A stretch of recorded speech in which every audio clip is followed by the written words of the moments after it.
রাজ্যে পা রাখার পর থেকেই মুখ্য নির্বাচন কমিশনার জ্ঞানেশ কুমার তাকে স্লোগান এবং গো ব্যাক স্লোগান এবং কালো পতাকা দেখানো হচ্ছে এবং বিমানবন্দর থেকে শুরু করে কালীঘাট এমনকি আজকে নিউ টাউনে সেখানেও এই বিক্ষোভ দেখানো হয় এবং সেই ছবি এই মুহূর্তে দেখাচ্ছে আপনাদেরকে, যেখানে এসআইআর এর প্রতিবাদে নিউ টাউনে সেখানে এই উত্তেজনা ছড়ায় এবং বিক্ষোভকারীরা তারা সেখানে বিক্ষোভ দেখাতে শুরু করেন। সেই ছবি এই মুহূর্তে রাখছে আপনাদেরকে। আমরা এই নিয়ে আরো বিস্তারিত কথা বলবো। শাকিল মুস্তাক এই মুহূর্তে আমাদের সঙ্গে টেলিফোনে রয়েছেন প্রতিনিধি। শাকিল, রাজ্যে দুদিনের জন্য এসেছিলেন মুখ্য নির্বাচন কমিশনার, কিন্তু আসার পর থেকেই এই ধরনের গো ব্যাক স্লোগানের মুখে পড়তে হচ্ছে, কালো পতাকা দেখানো হচ্ছে। আজকেও নিউ টাউনে বিক্ষোভ দেখানো হলো, তাকে ঘিরে এই ধরনের গো ব্যাক স্লোগান দেয়া হলো। কারা এই বিক্ষোভকারীরা, তাদের কি দাবি? এবং গত দুদিন আগে নির্বাচন কমিশনারের যে ফুল বেঞ্চ এবং ফুল টিম এবং নির্বাচন কমিশনার জ্ঞানেশ কুমার তিনি কিন্তু কলকাতা বিমানবন্দর থেকে নিউ টাউনের একটি পাঁচতারা হোটেলে তিনি আছেন এবং বিভিন্ন আধিকারিকদের সঙ্গে তিনি কিন্তু বৈঠক করছেন। একদিকে যেমন পুলিশ প্রশাসন এবং সর্বদলীয় বৈঠক এবং গতকাল হয়েছে এবং আজকেও কিন্তু বৈঠক করছেন এবং সেই মতোই কিন্তু আজকে এসআইআর এর নামে যে সাধারণ মানুষের যে ভোটাধিকার কেড়ে নেওয়ার চক্রান্ত চলছে এই অভিযোগে তুলে তীব্র বিক্ষোভে ফেটে পড়েন এবং আলিয়া বিশ্ববিদ্যালয়ের ছাত্রছাত্রীরা মূলত নিউ টাউনের অবস্থানরত যে নির্বাচন কমিশনার জ্ঞানেশ কুমারকে লক্ষ্য করেই কিন্তু গো ব্যাক স্লোগান ওঠে এবং পুলিশের সঙ্গে তুমুল ধস্তাধস্তি এবং ব্যারিকেড ভাঙার ঘটনার কার্যত রণক্ষেত্র চেহারা নেয় নিউ টাউনের ওই ইকো পার্ক সংলগ্ন বন্দর মোড় এলাকায় এবং তাদের যেটা দাবি মূলত এসআইআর এর যে প্রক্রিয়া না মানার দাবিতে এই ভোটাধিকার রক্ষার ডাক দিয়ে এদিন এক বৃহত্তর গণ আন্দোলনের নামে আলিয়া বিশ্ববিদ্যালয়ের যে সাধারণ ছাত্র ছাত্রীরা তাদের এই বিক্ষোভে মিছিলে গন্তব্য ছিল মূলত নিউ টাউনের ইকো পার্ক সংলগ্ন যে পাঁচতারা হোটেল ওয়েস্টিন এবং সেখানেই জ্ঞানেশ কুমার আছেন এবং বিভিন্ন আধিকারিকদের সঙ্গে তিনি বৈঠক করছেন এবং সেই হোটেলের সামনেই কিন্তু তুমুল পুলিশের সঙ্গে ধস্তাধস্তি হয়, পুলিশের সঙ্গে বচসা এবং রেলিং ভেঙে সেই হোটেলে ঢোকার চেষ্টা করে আন্দোলনকারী ছাত্রছাত্রীরা। ইতিমধ্যেই ইকো পার্ক থানার পুলিশের পক্ষ থেকে এবং বিধাননগরের বিশাল পুলিশ বাহিনীর সেখানে মোতায়েন করা হয়েছে, কোনো রকম অপ্রীতিকর ঘটনা না যাতে ঘটে সেদিকে কিন্তু পুলিশ প্রশাসনের তরফ থেকে লক্ষ্য রাখা হচ্ছে। শাকিল, এক্ষেত্রে এর আগে আমরা দেখেছি যে বিক্ষোভকারীরা তারা নিজেদের নাম কোথাও বাদ গিয়েছে এসআইআর তালিকাতে, কারোর নাম বিবেচনাধীনের তালিকাতে রয়েছে, সেই অভিযোগ জানিয়ে নির্বাচন কমিশনারকে ঘিরে এই ধরনের বিক্ষোভ দেখাচ্ছিলেন। কিন্তু আলিয়া ইউনিভার্সিটির পড়ুয়ারা তারা কেন এই ধরনের বিক্ষোভ দেখালেন?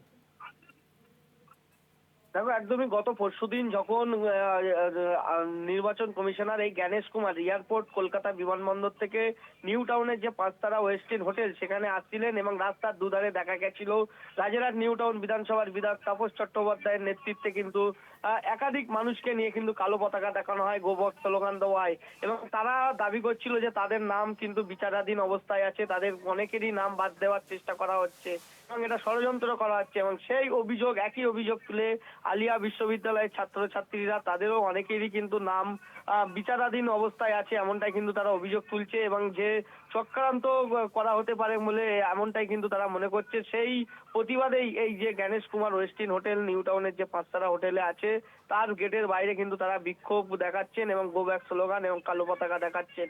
পুলিশের পক্ষ থেকে তাদেরকে সরিয়ে নিয়ে যাওয়া হয়েছে, ইতিমধ্যেই বিশাল পুলিশ বাহিনী মোতায়েন করা হয়েছে ওয়েস্টিন হোটেল চত্বর জুড়ে।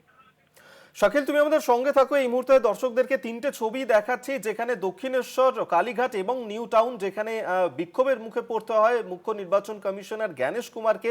তিনি রাজ্যে এসেছিলেন দুদিনের জন্য, ঠাসা কর্মসূচি নিয়ে একের পর এক বৈঠক করেছেন তিনি এবং তিন জায়গার ছবি এই মুহূর্তে দেখাচ্ছি, যেখানে প্রত্যেকটি জায়গাতেই দক্ষিণেশ্বর থেকে শুরু করে কালীঘাট এমনকি নিউ টাউনে সেখানে এই ধরনের বিক্ষোভের মুখে পড়তে হয় মুখ্য নির্বাচন কমিশনারকে।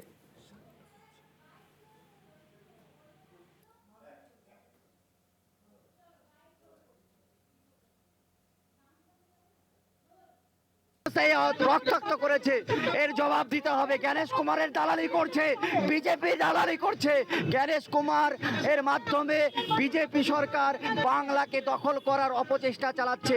আর এই অপচেষ্টার সঙ্গে এই যারা আমাদের উপর হাত চালিয়েছে, আমাদেরকে ধাক্কা মেরেছে, তারা ষড়যন্ত্র করছে, তারাও সঙ্গে যুক্ত আছে।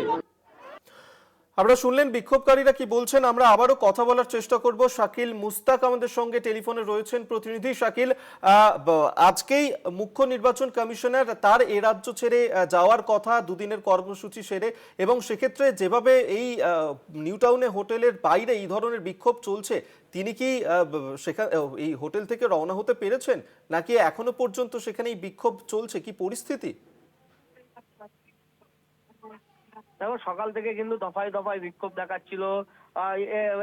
একদিকে যেমন বাংলা পক্ষ থেকে একটা সংস্থা থেকে কিন্তু তারা বিক্ষোভ দেখাচ্ছিল, এবং তারপরে কিন্তু দুপুর গড়াতেই ওয়েস্টিন চত্বর কিন্তু রণক্ষেত্র চিয়ারানায়, এবং সেখানেই কিন্তু আধিকারিকদের সঙ্গে, পুলিশ আধিকারিকদের সঙ্গে বৈঠক করছিলেন এই জ্ঞানেশ কুমার নির্বাচন কমিশনার। এবং আগামী কয়েকদিনের মধ্যেই কিন্তু ভোট ঘোষণা হওয়ার সম্ভাবনা রয়েছে, এমনটাই কিন্তু মনে করছে রাজনৈতিক মহল। তবে গতকাল থেকেই কিন্তু দেখা গেছিল একের পর এক সর্বদলীয় কিন্তু বৈঠক, একের পর এক রাজনৈতিক দলের সঙ্গে কিন্তু বৈঠক করেছেন, তাদের অভিযোগের কথা শুনেছেন, কিভাবে ভোট করতে চাইছে তারা সেই সব কথা কিন্তু শুনেছেন এই নির্বাচন কমিশনের প্রতিনিধি দল এবং কমিশনার জ্ঞানেশ কুমার। এবং দেখা যাচ্ছে আজকে আলিয়া ইউনিভার্সিটির একেবারে তারা সেই বিক্ষোভ দেখাচ্ছেন। আপাতত ধন্যবাদ শাকিল তোমায়।